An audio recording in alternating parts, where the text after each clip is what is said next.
নমস্কার বন্ধুরা, বামস কিচেনে আজকে বানাচ্ছি একদম দেশি মাটনের আর কি ঝোল।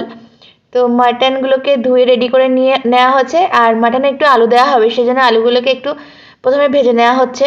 এটা সর্ষের তেলে কিন্তু ভেজে নেওয়া হলো। এবার ওই আলু ভেজে নেওয়া যে তেল ছিল এক্সট্রা, তার মধ্যে কিন্তু দিয়ে দেওয়া হলো গোটা জিরে ফোড়ন, তারপরে দিয়ে দেওয়া হলো পেঁয়াজ কুচি। তো এখন দিয়ে দেওয়া হচ্ছে রসুন কুচি আর কাঁচা লঙ্কা, তার সাথে আদা দিয়ে কিন্তু সমস্ত মশলা খুব ভালো করে ভেজে নেওয়া হলো। এবার এর মধ্যে দিয়ে দেওয়া হচ্ছে স্বাদ অনুযায়ী লবণ আর পরিমাণ মতো হলুদ গুঁড়ো দিয়ে কিন্তু ভালো করে ভেজে নেওয়া হচ্ছে। এবার এর মধ্যে আগে থেকে ধুয়ে রাখা মাটনগুলো অ্যাড করে দেওয়া হচ্ছে। তো মাটন দেওয়ার পরে কিন্তু খুব ভালো করে এটাকে কষিয়ে নিতে হবে।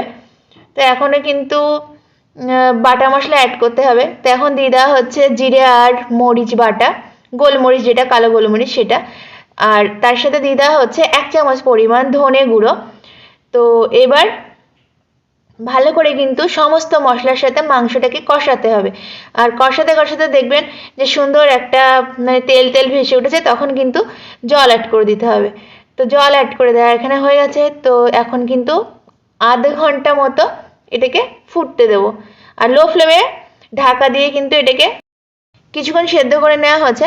তো তারপরে আলুগুলো অ্যাড করে দেওয়া হলো, কারণ আলুগুলো তো হচ্ছে সেদ্ধ হতে হবে।